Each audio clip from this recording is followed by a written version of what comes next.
y su justicia divina, pues lo demás el Señor te lo dará. Aleluya, aleluya. El Señor esté con ustedes. Y con tu espíritu. Lectura del Santo Evangelio según San Lucas. Gloria a ti, Señor. En aquel tiempo Jesús bajó a Cafarnaúm, ciudad de Galilea, y los sábados enseñaba a la gente. Se quedaban asombrados de su doctrina, porque hablaba con autoridad. Había en la sinagoga un hombre que tenía un demonio inmundo y se puso a gritar a voces: ¿qué quieres de nosotros, Jesús Nazareno? ¿Ha venido a acabar con nosotros? Sé quién eres, el Santo de Dios.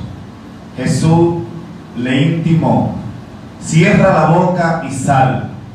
El demonio tiró al hombre por tierra en medio de la gente, pero salió sin hacerle daño. Todos comentaban estupefactos: ¿qué tiene su palabra? Da órdenes con autoridad y poder a los espíritus inmundos y salen.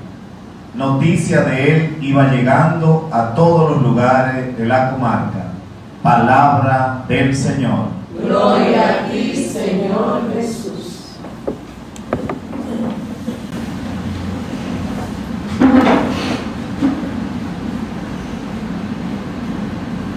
Hermano, como decía al inicio, hoy la Iglesia recuerda a este Papa, San Gregorio. Hay algunos papas a los cuales se le ha puesto también el título de Magno por la importancia de lo que llegaron a hacer. Y de San Gregorio hizo una gran reforma en su momento de la Iglesia. De su tiempo es donde sale todavía ese estilo de canto que utilizamos en la Iglesia, en la liturgia, el canto gregoriano. Y es un papa bastante antiguo, de los años 570, ¿verdad?, de regeneración, del siglo VI. Y muchas de sus reformas tienen que ver con la liturgia, pero también con otras cosas del funcionamiento de la Iglesia. Al inicio era monje y sucedía a veces en esos primeros siglos, ya sea para ser obispo o llegar a ser papa, a veces pues la gente aclamaba a personas que tenían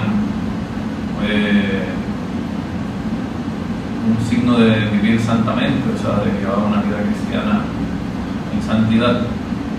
Y así como San Gregorio, siendo monje, pues llega a ser obispo y después papa. Y curiosamente, normalmente de los santos lo celebramos el día de su muerte, el día que murieron. San Gregorio celebramos hoy, 3 de septiembre, que se celebra el día en que asumió el cargo de papa. Un día como hoy fue que fue elegido papa. Eso va a ser ese romano pontífice. Entonces, hoy, por ejemplo, la liturgia de las horas, que hay un escrito de él, precisamente hablaba de eso, de cómo él antes, cuando era monje, pues estaba muy dedicado un poco a la oración, a una serie de cosas. Y él habla de que también muchas veces nos puede pasar viendo él su propia experiencia, después ya de ser papa, de estar entrevistándose con gente, estar en diferentes cosas, que muchas veces esas actividades lo alejaban del Señor. Llegaban a tener conversaciones que no tenían ningún interés o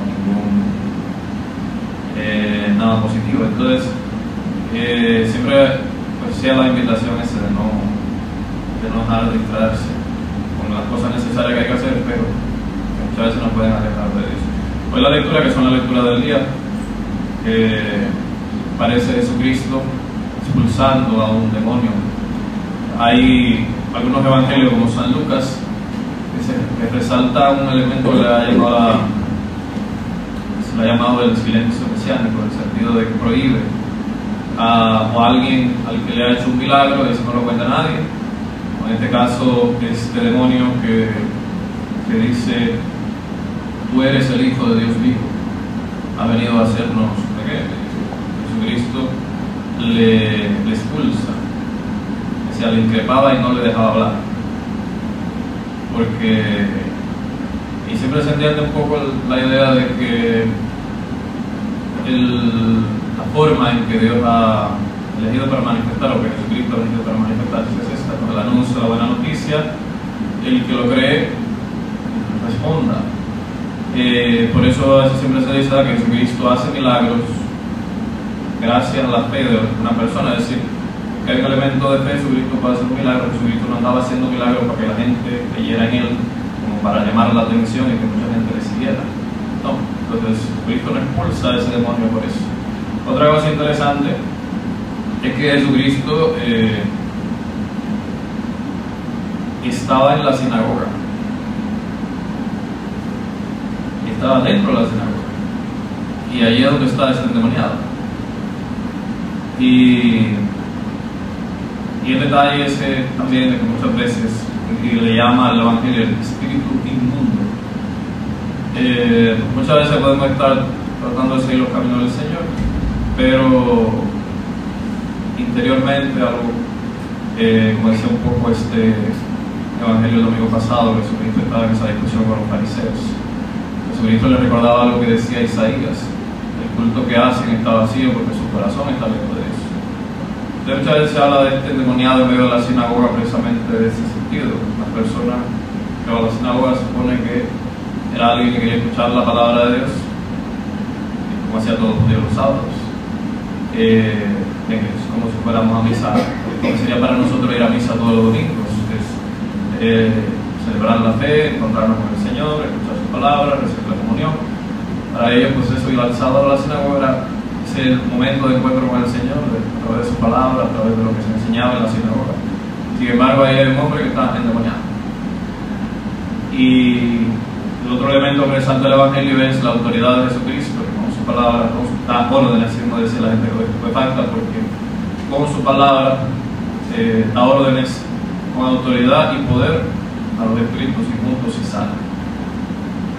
Porque la palabra de Jesucristo es una palabra que es la autoridad de Dios, viene con la autoridad de Dios. Y en ese sentido, por eso también la Iglesia explica, ¿no?, que el demonio, los demonios, pues son ángeles que se han apartado de la voluntad de Dios. Al ser ángeles, pues son criaturas de Dios, igual que nosotros, con un sentido diferente, porque son otro tipo de seres totalmente espirituales, pero no dejan de ser criaturas de Dios. Al igual que nosotros, tienen libertad de hacer lo que quieran, pero Dios tiene poder sobre todos y sobre ellos también. Por eso está el detalle de Jesucristo es capaz de expulsar a este espíritu inmundo. Por eso la Iglesia tiene, para casos serios y probados, los exorcismos, no es para cualquier cosa, no para ponerlo de relajo. A veces la gente lo toma porque es algo muy serio. Pero el detalle principal de esto es ese Jesucristo que viene con una palabra que es capaz de salvar. Menciona muchas veces los evangelios que Jesucristo cura enfermos, como decía también aquel centurión, que una palabra tuya bastará para salvar, para curar a su siervo. No hace falta que vayas a mi casa. Y entonces es el poder de la palabra de Dios, que no solamente como dirá San Pablo, es buena para enseñar, para corregir, para muchas cosas. Y la palabra de Dios exorciza, la palabra de Dios nos hace ver cuál es la voluntad de Dios, nos hace descubrir los engaños del demonio, las tentaciones, las cosas que nos alejan de Dios y nos hacen volver a ese buen camino.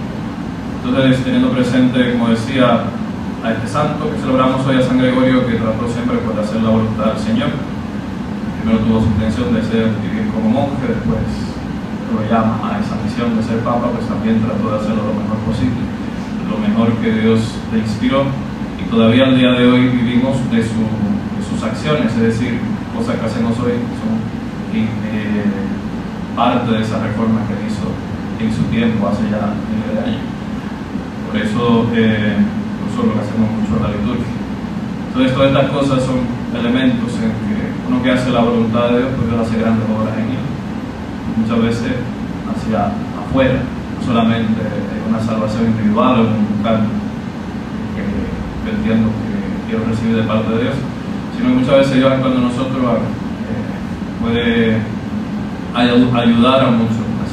Y como decía este Evangelio, pues también la palabra de Jesucristo hace una obra grande en nosotros. Por eso a veces se dice la definición de la palabra iglesia es una comunidad de personas reunidas por la palabra, por el anuncio del Evangelio y en torno a Jesucristo, en torno a la Eucaristía, en torno a la fe, pero siempre unos grupos de personas que han respondido a esa palabra de Dios, como dicen en algunos momentos, como dice la Virgen, como dicen otros, como dice la palabra, aquí estoy, Señor, para hacer tu voluntad, sin salvo. Y la invitación nos hace el Señor, como decía, siguiendo el ejemplo de San Gregorio, que quizá al inicio, como repito, tenía su proyecto, quizá de ser monje, estar tranquilo, en un monasterio, pero tuvo que estar al frente de la iglesia porque así Dios lo quiso. Y dejándose llevar por el Señor, porque Dios hizo grandes cosas, que así sea. Amén.